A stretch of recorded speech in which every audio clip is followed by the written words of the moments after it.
नमस्कार, मैं जर्नलिस्ट रोहित शर्मा। आप मेरे साथ में हैं दिल से रोहित चैनल में। आज की शाम कुछ विशेष खबरों के साथ आपके सामने हाजिर हुआ हूँ। बड़ी खबर तो यह है, मैं उसको बड़ी खबर नहीं मानता, ना कोई सनसनीखेज खबर मानता हूँ और ना ही कोई विशेष खबर मानता हूँ कि नरेश मीणा को कांग्रेस पार्टी ने बाहर का रास्ता दिखा दिया है, उन्हें सस्पेंड कर दिया है कांग्रेस पार्टी ने। इस बात को खुद नरेश मीणा भी जानते थे कि जब वो कांग्रेस पार्टी से बगावत करके चुनाव लड़ेंगे तो निष्कासन तो उनका तय है। इस तरह की कार्रवाइयाँ अक्सर राजनीतिक दल करते हैं। अगर कोई बागी होकर चुनाव लड़ता है तो पार्टी उन्हें कुछ समय के लिए निष्कासित भी कर देती है और बाद में हमने ये भी देखा है कि बाद में जो निष्कासित किए हुए नेता वापस कांग्रेस पार्टी में आ भी जाते हैं। नरेश मीणा ने विधानसभा चुनाव में बागी होकर चुनाव लड़ा था छबड़ा से, वापस लोकसभा चुनाव से पहले कांग्रेस पार्टी में आ गए और फिर उन्हें कांग्रेस पार्टी से बाहर का रास्ता दिखा दिया गया है। अब कितने दिनों के लिए कांग्रेस पार्टी से उनका वनवास रहेगा, ये भी एक देखने वाली बात रहेगी।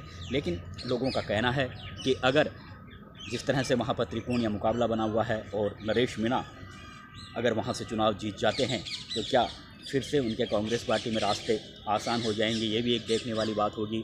और अभी तक जिस तरह से उन्होंने ना कोई सचिन पायलट के खिलाफ एक भी शब्द भला बुरा कहा, ना डोटासरा, ना राहुल गांधी और ना रंधावा, ना अशोक गहलोत और जो तमाम जो कांग्रेस पार्टी के जो लीडर हैं उनके खिलाफ नरेश मीणा ने कभी कुछ भला बुरा चुनाव प्रचार में नहीं बोला। सिर्फ उनके निशाने पर हरीश मीणा रहे। हरीश मीणा के लिए वो लगातार आरोप प्रत्यारोप लगाते रहे। लेकिन पार्टी में ये अनुशासनहीनता का मामला आता है, इसलिए उन्हें बाहर का रास्ता जरूर दिखा दिया गया है। लेकिन बड़ी बात यह है कि वोटिंग से पहले जिस तरह से उन्हें कांग्रेस से बाहर का रास्ता दिखाया गया है तो हो सकता है जो सहानुभूति की लहर, जिस तरह से लोग लगातार उनसे जुड़ते जा रहे हैं, अब जिस तरह से कांग्रेस पार्टी ने उन्हें बाहर का रास्ता दिखाया है, हो सकता है सहानुभूति लहर थोड़ी और तेज़ हो जाए। ये एक देखने वाली बात होगी। एक खबर ये भी है कि जो रघुवीर सिंह मीणा थे, आदिवासी अंचल के कांग्रेस पार्टी के काफ़ी बड़े सीनियर लीडर हैं, वरिष्ठ नेता हैं, लोकप्रिय नेता हैं। आदिवासी अंचल में उनके गजब की पैठ है, सांसद रह चुके हैं, संगठन में बड़ी बड़ी भूमिकाएँ निभा चुके हैं। वे राजी हो गए हैं सोलंबर सीट के लिए। जिस तरह से रेशमा मीणा को कांग्रेस पार्टी ने वहां से टिकट दिया था, उसके बाद में उनकी नाराज़गी चल रही थी, लेकिन ये नाराज़गी पूर्व मंत्री अशोक चांदना ने दूर कर दी है। इस तरह की खबरें हैं कि अब रघुवीर सिंह मीणा बिल्कुल राजी हो गए हैं, कहते हैं कांग्रेस पार्टी मेरी माँ है। तो ये दो बड़े घटनाक्रम आज कांग्रेस पार्टी में हुए। अन्यथा जो चुनाव प्रचार तो चारों तरफ हर 7 सीटों पर चल ही रहा है। लेकिन मैं आता हूँ मेन जो स्टोरी मैंने आपके लिए तैयार की है कि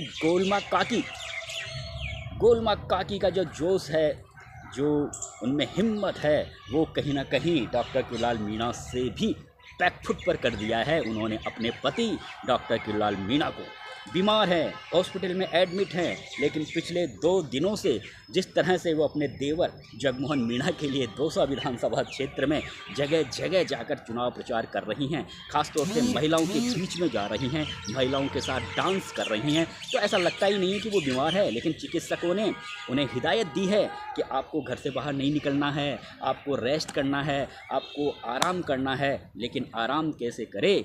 उनका देवर जगमोहन मीणा, जो पिछले कई सालों से डॉक्टर किरोड़लाल मीणा के साथ में लगातार उनके संघर्ष में साथ रहे, सामाजिक, आर्थिक, राजनीतिक तमाम तरह के कार्यक्रम जगमोहन मीणा ही डॉक्टर किरोड़लाल मीणा का देख रहे थे और बराबर उनसे कदम से कदम मिलाकर उनके साथ रहे। जब अलग पार्टी बनाई डॉक्टर किरोड़लाल मीणा ने, तब भी वे उनके साथ में रहे और उसके बाद में भी जब जब डॉक्टर किरोड़लाल मीणा ने चुनाव लड़ा तब उनका बखूबी से पूरा साथ दिया। तो ऐसी स्थिति में अपनी आंखों से गोलमा देवी ने जगमोहन मीणा का संघर्ष भी देखा है। जगमोहन मीणा का अपने बड़े भाई डॉक्टर किरोड़लाल मीणा के प्रति कितना स्नेह है वो भी उन्होंने बचपन से देखा होगा। तो ये सारी स्थिति को देखते हुए वो बेड रेस्ट कैसे कर सकती हैं, इसीलिए वो पिछले 2-3 दिन से लगातार चुनाव प्रचार कर रही हैं। तो एक तरीके से लोग वहाँ के कह रहे हैं कि जो गोलमा काकी है उन्होंने किरोड़लाल मीणा को भी बैकफुट पर कर दिया है चुनाव प्रचार करने में। अब ये देखने वाली बात होगी कि वहाँ पर दौसा में कौन किसके ये राज तिलक होता है, क्योंकि मुकाबला तो काफ़ी कांटे का है। अभी कुछ दिन पहले ही सचिन पायलट वहाँ पर आए थे और करीबन 2 दर्जन से ज़्यादा सभाओं को संबोधित किया था और एक ही दिन में जिस तरह से उनकी सभाओं में बड़ी भीड़ उमड़ी, अब वो भीड़ जो लोग उन्हें सुनने को आए, क्या वास्तव में वो मतदाता थे? क्या वास्तव में वो डीसी बेरवा को वोट करेंगे? ये भी एक देखने वाली बात होगी, क्योंकि हमने अक्सर देखा है कि अगर कोई पॉपुलर नेता आता है, चाहे वो किसी भी पार्टी का हो, लोगों की भीड़ ज़रूर वहाँ पर जमा हो जाती है। तो सचिन पायलट तो एक ऐसे नेता हैं, चाहे सचिन पायलट हो, वसुंधरा राजे हो, ये नेता ऐसे हैं कि ये जहाँ भी जाते हैं भीड़ अपने आप ही आ जाती है। अगर वसुंधरा राजे की कोई सभा होती है तो उसमें कांग्रेस वाले भी जाते हैं सुनने के लिए। तो ऐसा कह नहीं सकते कि जो भीड़ आई है वो टोटल वसुंधरा राजे के जो कहेंगी वैसा ही करेंगे, ऐसा होता नहीं है। लेकिन भाषण सुनने के लिए सब आते हैं। कल को यहाँ पर अगर लालू यादव आ जाते हैं जयपुर में तो लोगों की भीड़ उमड़ेगी उनको भाषण सुनने के लिए, ये होता है। तो ये एक देखने वाली बात होगी। लेकिन वहाँ पर जिस तरह के समीकरण हैं दौसा में, उन्हें देखते हुए मुकाबला काफ़ी कांटे का हो गया है। ऐसा नहीं है कि डॉक्टर किलाल मीणा एक पूर्वी राजस्थान के कद्दावर नेता हैं, लोकप्रिय नेता हैं, तो सब कुछ ठीक है और जगमोहन मीणा बाजी जीत लेंगे, ऐसा नहीं है। क्योंकि आप सबको पता है कि जो जनरल कास्ट के वोटर यहाँ पर सबसे ज़्यादा हैं।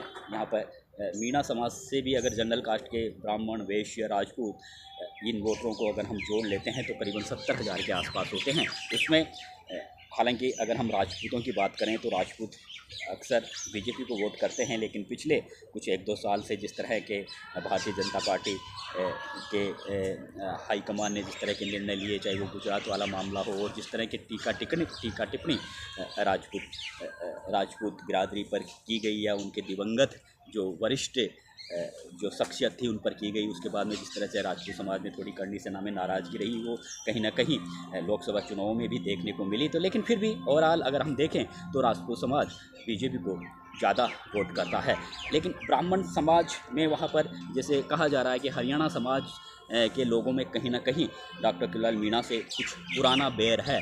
अब वो कितने लोग अभी डॉक्टर किलाल मीणा से बैर पाले भी हैं, ये भी एक देखने वाली बात होगी। लेकिन कहते हैं कि जो जनरल कास्ट के जो वोटर हैं, जिस तरह का माहौल अभी बना हुआ है, हिंदू, मुस्लिम और तमाम तरह की जो बातें होती है, सनातन धर्म, ये तमाम तरह के जो विषय चल रहे हैं, उन्हें देखते हुए ऐसा लगता है कि जो जनरल कास्ट के वोटर हैं उनमें कोई ज़्यादा सेंधमारी कांग्रेस पार्टी के कैंडिडेट नहीं कर पाएंगे। ऐसी इस तरह का आकलन राजनीतिक विश्लेषक करते हैं। लेकिन जो एससी समुदाय के जो वोटर हैं वो भी यहाँ पर करीबन 45,000 वोटर हैं। और अभी डॉक्टर प्रेमचंद बेरवा जो उप मुख्यमंत्री थे वहाँ उन्होंने दौरा किया, लेकिन राजनीतिक विश्लेषकों का कहना है कि डॉक्टर प्रेमचंद बेरवा का जो दौरा है वो भारतीय जनता पार्टी के लिए कोई ज़्यादा सूटेबल नहीं रहेगा, ज़्यादा फ़ायदेमंद नहीं रहेगा। तो ये ज़रूर है कि जो दलित वोट हैं, जो एससी के वोटर हैं, वो कहीं ना कहीं डीसी बेरवा के पक्ष में ज़्यादा आ सकते हैं, इस तरह की आशंकाएं हैं। और अगर मीणा समाज के जो वोटर अब से पहले मुरालाल मीणा को वोट डालते हुए आए थे, क्योंकि मुरालाल मीणा यहाँ से 3 बार विधायक रह चुके हैं, 1 बार बसपा के टिकट पर और 2 बार लगातार कांग्रेस पार्टी के टिकट पर। अब वो सांसद बन गए हैं तो सीट खाली हुई है। तो जो मीणा समाज के वोटर थे, अगर वो वोटर अगर ईमानदारी से अगर डीसी बेरवा को अगर वोट करते हैं तो फिर कहीं ना कहीं डीसी बेरवा इस सीट को निकाल भी सकते हैं, इस तरह का आकलन है। लेकिन ऐसा लगता नहीं है, क्योंकि मामला जातिगत समीकरणों का आ जाता है और जहां सामने जगमोहन मीणा है, मीणा समाज के कैंडिडेट है। और अक्सर इस तरह की राजस्थान की राजनीति में देखा जाता है कि अंततः आखिर में जब वोट डालने आदमी जाता है तो वो सामने अपनी जाति के कैंडिडेट को देखकर वोट डालता है। हालांकि वहाँ पे मक्खनलाल मीणा दौसा से निर्दलीय चुनाव लड़ रहे हैं, मुझे लगता नहीं वो कोई ज़्यादा वोट कटिंग करेंगे। लेकिन अगर मीणा समाज के वोट अगर भाजपा कैंडिडेट को ज़्यादा डल गए तो वो कहीं ना कहीं डीसी बेरवा के लिए वहाँ पर नुकसानदायक साबित हो सकता है और जगमोहन मीणा के रास्ते आसान हो सकते हैं। फिलहाल वहाँ का मुकाबला काफ़ी रोचक है और गोलमा देवी के आने से जगमोहन मीणा के प्रचार को थोड़ा और तेज़ी मिल गई है। हो सकता है सचिन पायलट का फिर से दौसा में चुनाव प्रचार का कार्यक्रम हो। अभी वो झारखंड और महाराष्ट्र जैसे राज्यों में बिजी हैं चुनाव प्रचार में, लेकिन वो फिर आएंगे। उन्हें पता है कि जगमोहन मीणा को हराना आसान नहीं है, इसलिए भले ही कांग्रेस पार्टी यहाँ से लगातार जीत रही हो, कुछ विधानसभा चुनाव जीते हों, लेकिन इस बार उन्हें लगता है कि डॉक्टर किलाल मीणा के छोटे भाई जगमोहन मीणा सामने हैं और राजस्थान में भारतीय जनता पार्टी की सरकार है, राजस्थान में जनरल कास्ट के यानी ब्राह्मण समाज के मुख्यमंत्री हैं और ऐसी अवस्था में टक्कर, हालांकि बेरवा हैं, डीसी बेरवा ज़मीन से जुड़े हुए नेता हैं, कर्मठ नेता हैं, पुराने नेता हैं, लेकिन बड़ी बात यह है कि जो इनके पिता थे किशन लाल बेरवा, वो भी 20-25 साल पहले 2 चुनाव यहाँ से लड़ चुके हैं, लेकिन बंसीवाल परिवार के सदस्य जो भाजपा के टिकट से चुनाव लड़े थे वो उन्हें हरा चुके हैं। तो स्थितियाँ अभी कहना काफ़ी मुश्किल है, लेकिन दौसा का जो दंगल है वो काफ़ी रोचक है, काफ़ी हॉट सीट है। पायलट की प्रतिष्ठा जुड़ी हुई है, डॉक्टर गुलाल मीणा की सीधी प्रतिष्ठा जुड़ी हुई है। और जहाँ तक कैंडिडेट की बात है तो डीसी बेरवा भी साफ़ सुथरी छवि के कैंडिडेट हैं। जगमोहन मीणा का स्वभाव भी सरल सौम्य है, साफ़ सुथरी छवि के वो एक तरीके से शख्सियत माने जाते हैं।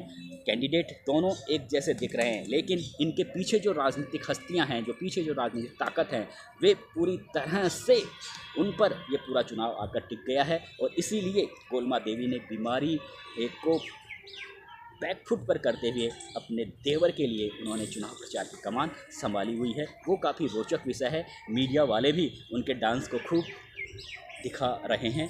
तो अब मैं आपसे विदा लेता हूँ अगले वीडियो तक, क्योंकि वीडियो काफ़ी लंबा बन जाता है। नमस्कार दोस्तों।